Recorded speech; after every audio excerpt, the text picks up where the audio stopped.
pour revenir au sujet principal de cette émission,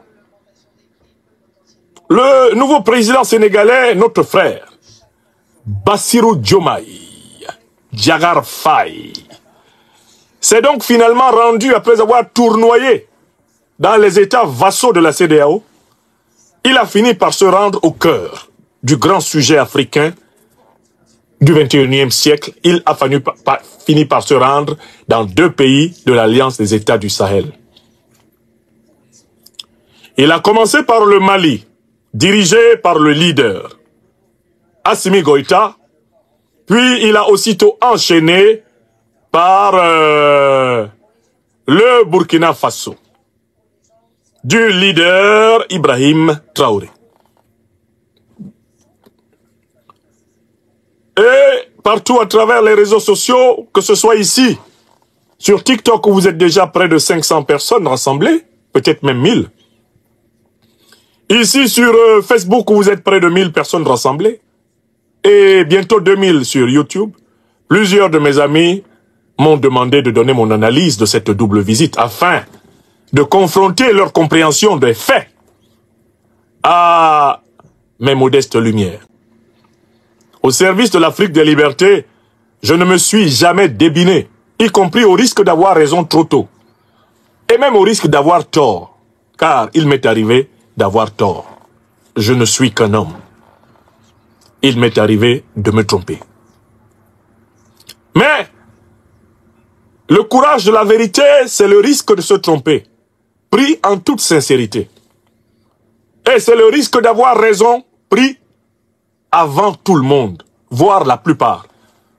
C'est-à-dire le risque d'être critiqué par ceux-là même qui viendront plus tard dire « Finalement, tu avais raison ». C'est ça le ministère de la Mahat, le ministère de la vérité, justice, solidarité des Africains. C'est un ministère dans lequel il faut constamment pratiquer le principe qui dit « qui m'aiment me suivent, mais je ne regarde pas derrière ». Parce que si vous regardez derrière, cela risque d'influencer votre amour de la vérité. Cela risque de desservir votre amour de la vérité. Donc, il m'appartenait tout naturellement de présenter mon analyse de cette double visite. Voilà pourquoi je vous ai dit hier que, armé de mon calepin et de mes stylos et de mes marqueurs, j'écoutais, je voyais et je regardais tout ce qui se disait. Tout au long de la visite du président Bassirou Diomaye Diakhar Faye, le nouveau président sénégalais, notre jeune frère. Voici donc, sans plus tarder, mon analyse de cette visite. Je vais commencer par les aspects formels. Les aspects formels. D'un point de vue formel, je constate d'abord que cette visite a eu lieu après que le nouveau président sénégalais ait clairement indiqué que l'Alliance des États du Sahel n'était pas sa priorité.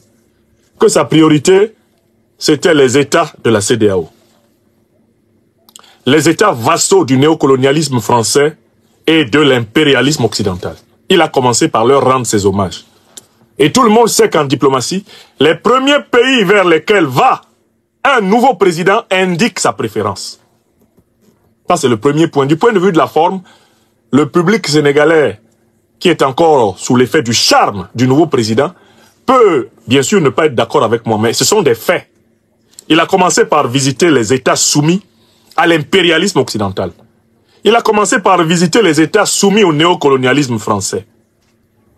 Il a privilégié les États dont les dirigeants sont les plus vomis des Africains, avant d'aller vers ceux que les Africains aiment le plus. Donc, d'un point de vue formel, l'homme qui a quitté Dakar pour venir à Bamako, puis par la suite à Ouagadougou, cet homme n'a pas bénéficié d'un accueil populaire. Écrivez ça, parce que je suis là pour cracher les vérités crues. Je dis ce que j'ai vu. Ni au Mali, ni au Burkina Faso, Bassirou Diomaye Diakhar Faye n'a bénéficié d'un accueil populaire. Parce que les peuples maliens et burkinabés, les peuples de l'AES et l'Afrique éveillée ont bien noté que ses priorités, c'était d'aller visiter les vassaux. Dites cela à tous mes frères et sœurs sénégalais. Que Bassirou était au Mali, les Maliens ont vaqué tranquillement à leurs occupations. Je dis bien, les Maliens ont vaqué tranquillement à leurs occupations. Bassirou s'est ensuite rendu au Burkina Faso. Les Burkinabés ont vaqué tranquillement à leurs occupations. Seuls les officiels du Mali et du Burkina Faso lui ont réservé l'accueil qu'il méritait en tant que chef de l'État du Sénégal. Je suis toujours dans les aspects formels. Constatez, les peuples de l'AES boudent Bassirou Diomaye Diakhar Faye. Je dis bien le boude. Sa visite n'était pas plus importante que celle d'un ministre sénégalais. Je crains même que, puisque Ousmane Sonko s'est placé sur une autre longueur d'onde, la visite d'Ousmane Sonko aura plus de succès. Parce que lui, il n'a pas encore fait de déclaration contondante contre les pays de l'AES. Il n'est pas encore sorti pour féliciter avec sa propre bouche un dictateur d'Afrique francophone. Vous allez voir la différence. Rien que quand Sonko, Premier ministre du Sénégal, va venir dans les mêmes pays, ce sera différent. Donc, je voulais que vous compreniez d'abord que les peuples n'étaient pas contents de le voir. Et il faut qu'ils le sachent au moment où il rentre à Dakar. Que les peuples le regardaient du coin de l'œil. En disant, c'est pas lui là. Dès qu'il est arrivé au pouvoir, il est allé voir Al-Ghazouani en Mauritanie. Il s'est levé, il est allé voir Mbalo, l'homme qui montait la force anti-push contre nous, en Guinée-Bissau. Il s'est levé, il s'est promené pour aller voir Ouattara, le patron des 49 mercenaires de Watner, qui ont infiltré le Mali le 10 juillet 2022 pour tenter de tuer le président Assimi Goïta à l'aéroport. C'est lui qu'il allait voir. Et au passage, il a dit que c'était un grand démocrate, que c'était un grand artisan de la stabilité. Il a quitté là-bas, il est allé au Ghana pour voir Nana Akufo-Addo. Nana Akufo-Addo qui allait livrer le Burkina Faso à la vindicte des États-Unis, à la vindicte de l'OTAN, en disant que le Burkina Faso s'était livré à Wagner. Oui, oui, oui. Nana Akufo-Addo, le vendeur du Burkina, le négrier noir d'Accra. Il est allé le voir. Quand il a fini, il est allé voir Tinubu, celui qui était la tête de la coalition de la CEDEAO, pour attaquer le Niger. Il allait le voir. Donc, notez et écrivez et vérifiez ce que je vous dis. Le peuple malien, ni le peuple burkinabé, ils n'ont pas triomphalement accueilli Bassirou Diomaye Diakhar Faye. Sa visite est une visite impopulaire. Ça, c'est la vérité. Si c'est populaire, montrez-moi les images. Imaginez qu'on dise que le président Ibrahim Traoré arrive maintenant au Mali. Vous allez sentir les vibrations. Bassirou Diomaye Diakhar Faye n'avait même pas intérêt à traverser Bamako en voiture et en sortant sa tête. Parce que quand tu es un chef d'État qui est aimé par le peuple, le président lui-même traverse le pays avec toi. Il traverse la capitale avec toi. Vous êtes assis dans la même voiture et vous saluez la foule. Il n'a pas eu droit à ça. Parce que au Mali, le président Assimi Goïta sait que la population n'est pas contente de Bassirou. C'est pour ça qu'il l'a accueilli à l'aéroport. Ensuite, il l'a amené à Koulouba directement pour parler avec lui. Les Maliens ne se sont pas massés pour l'attendre. Ah non!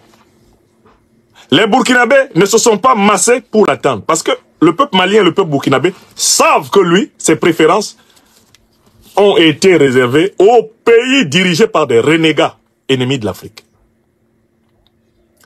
Si je dis quelque chose de faux, vous démontrez que c'est faux. Hein? Si vous avez des images du peuple malien en liesse à l'annonce de l'arrivée de Bassirou Diomaye Faye au Mali, vous me donnez les images, vous dites, grand prof, là tu as menti. Le peuple malien est sorti massivement pour applaudir au passage de Diomaye. Si vous avez ça, vous donnez. Parce que moi je suis un fils adoptif du Mali. Ce qui se passe au Mali là, je suis au courant, pas seulement par la presse. Mes amis, mes frères et sœurs adoptifs du Mali m'informent. Les gens ont vaqué tranquillement à leurs occupations à Bamako. Parce qu'ils savent que le monsieur n'est pas venu pour eux. S'il les aimait, il commencerait par visiter ceux qui souffrent. Il a commencé par visiter ceux qui ne souffrent pas. Ceux qui sont à l'aise, ceux qui sont contents de ce que, et qui sont complices de ce que l'OTAN a fait en Libye. Il a commencé par les visiter. les Maliens ont écrit ça. Ils ont dit,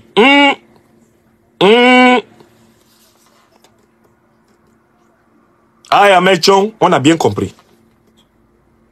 On a bien compris même ce que lui là il veut. Il arrive au Burkina Faso. Le Burkina Faso qui est un pays de grand accueil. Wallahi, moi là, je m'appelle Franklin Nyamsi Wa Cameroun, Wa Africa. Quand je vais venir au Burkina,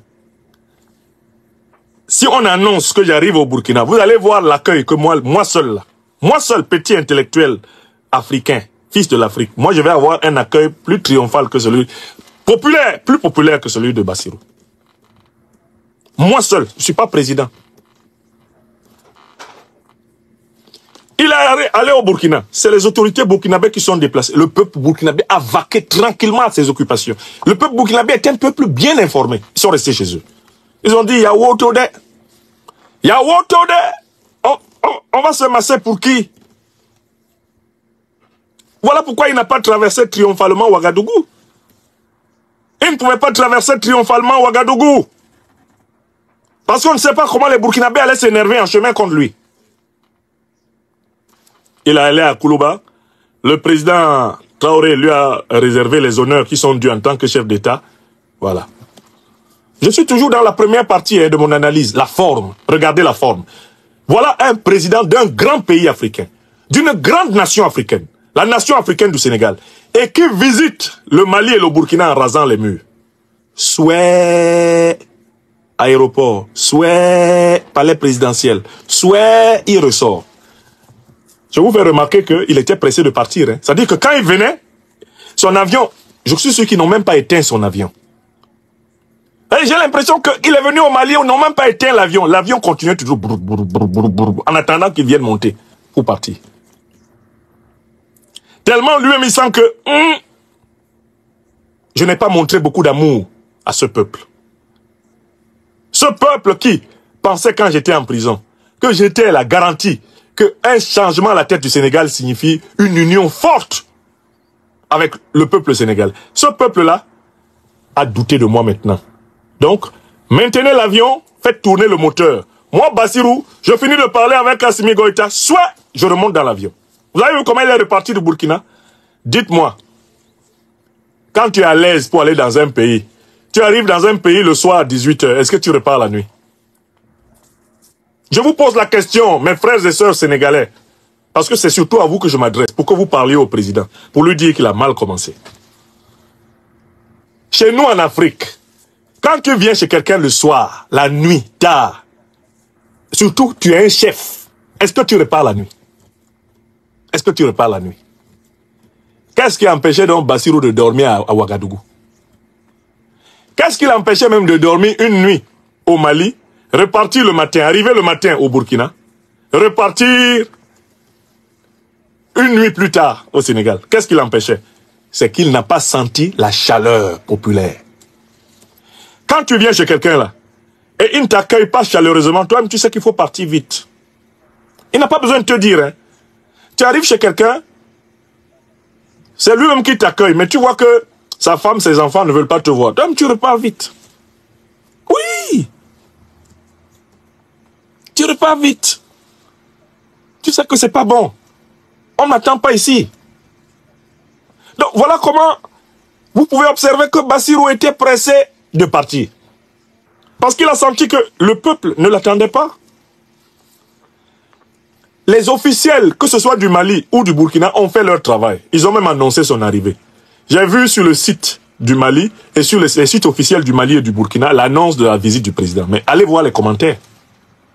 Les Maliens et les Burkinabés sont sortis pour dire, en tout cas, c'est parce qu'il est président, c'est vous qui l'accueillez là. Mais il ne faut pas qu'il vienne ici nous fatiguer. Allez lire les commentaires quand ça a été annoncé. Je suis toujours dans la première partie de l'analyse. Bassirou Diomaye Faye ayant montré que sa priorité c'était la Mauritanie, c'était la Guinée-Bissau, c'était Ouattara Draman, c'était Tinubu, c'était Nana Akufo-Addo, les Maliens et les Burkinabés et les pays de l'AES ont noté que eux, ils sont les cadets de ces soucis, alors qu'ils sont les pays les plus agressés de la région sahélienne et qu'ils sont les pays qui sont les plus grandes victimes récentes de la CEDEAO. Quand tu choisis de privilégier les bourreaux en méprisant les victimes, mais les victimes ne te calculent plus. N'est-ce pas? D'où vous voyez très bien, troisième élément, toujours sur la forme, le langage non verbal. Observez le langage non verbal du président Bassirou Diomaye Faye pendant sa visite. Il était littéralement en attitude de prudence. Il était en contrôle personnel absolu, même sur le plan physique. C'est comme s'il se promenait avec la main comme ça sur la bouche. Parce qu'il savait que les mots qu'il va dire peuvent être retenus contre lui. Le président Bassirou Diomaye Faye était presque tout le temps crispé, alors que ses hôtes étaient sereins. Regardez les images. Diomaye Faye est crispé. Il se cramponne sur ses genoux. Quand il se retrouve face au président Ibrahim Traoré, Bassirou Diomaye Faye est crispé. De sa voix fluette, il mesure ses mots et les fiches qu'il a près des micros lui permettent de ne pas s'éloigner de ce que ses conseillers prudemment lui ont conseillé. C'est un homme tout en retenue, tout en rétention. C'est un homme crispé. C'est un homme crampé. Il était crampé. Il avait une crampe du dos, crampe de la bouche, crampe de la langue. Il était crampé de partout. Ce n'est pas un homme détendu que nous avons vu. Il n'était pas détendu comme il l'était avec Mbalo en Guinée-Bissau, avec El Ghazouani. Détendu comme avec Alassane Ouattara, le soi-disant grand démocrate, grand serviteur de la stabilité. Il n'était pas détendu. C'est un homme crispé que nous avons vu. Un homme recroquevillé en lui-même. Allez analyser le langage non verbal de notre frère Bassirou. Il n'était pas à l'aise. Il n'était pas à l'aise. Mais tu n'es pas à l'aise parce que tu ne viens pas avec le cœur pur. Tu n'es pas à l'aise parce que tu sais ce que tu as dit avant et comment tu t'es comporté avant. Tu n'es pas à l'aise parce que tu sais que tu as fait du 2 poids 2 mesures. Que tu as privilégié les bourreaux avant les victimes. C'est pour ça que tu es mal à l'aise et tu es coincé. Tu es coincé. C'est un peu comme quelqu'un qui participe à la mort de quelqu'un et qui vient à son deuil. C'est difficile de te réjouir, hein, parce que tu sens toi-même que vraiment, la personne qui est couchée là, tu étais dedans. Tu es gêné.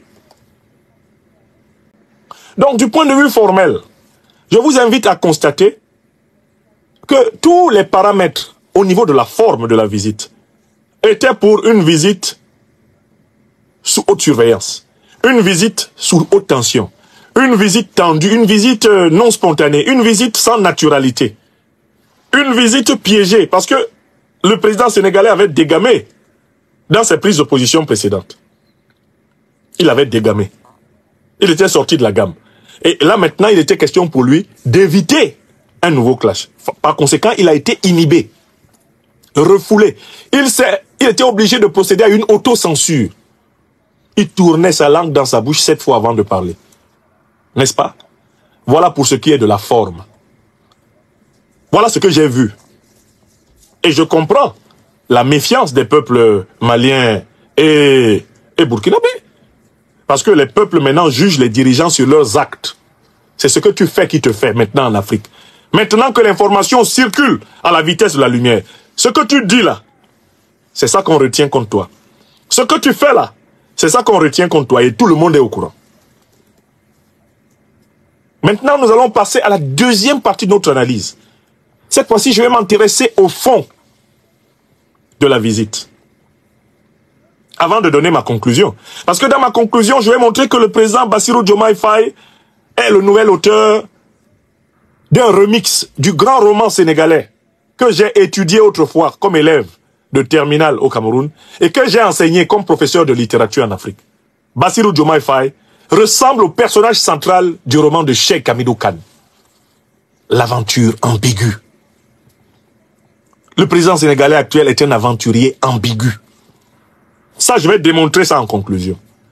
De telle façon qu'on puisse lire le nouveau chef de l'État sénégalais à partir d'un roman sénégalais, d'une grande pièce de la littérature sénégalaise, et qui est une grande pièce de la littérature africaine, le grand livre de notre doyen bien-aimé, je crois qu'il a bientôt 100 ans, que j'ai eu l'occasion de rencontrer en 2011 à Abidjan, Cheikh Hamidou Kane, que je salue. à qui je souhaite longue vie. Vous comprenez? C'est un aventurier ambigu. Je n'utilise aucun mot au hasard. Je vais démontrer. Quand je vais vous reprendre le personnage de Samba Diallo, et puis je vous prends le personnage de Bassirou Diomaye Faye, vous vous rendrez compte qu'il y a homonymie, homophonie, qu'il y a identité symbolique. Il est sorti tout droit de la plume de Cheikh Hamidou Kane, Bassirou Diomaye Faye. D'accord? Ok. Chers téléspectateurs, vous avez été les témoins privilégiés de cette analyse politique profonde et inspirante avec le docteur Franklin Nyamsi. Maintenant, c'est à vous. Réagissez en commentaire, partagez vos réflexions et vos idées. Si cette vidéo vous a éclairé, n'hésitez pas à l'aimer et à la partager avec vos amis. Ensemble, nous construisons l'Afrique de demain. Restez connectés sur Afrique Diverse TV pour encore plus d'informations et de débats passionnants. À très bientôt.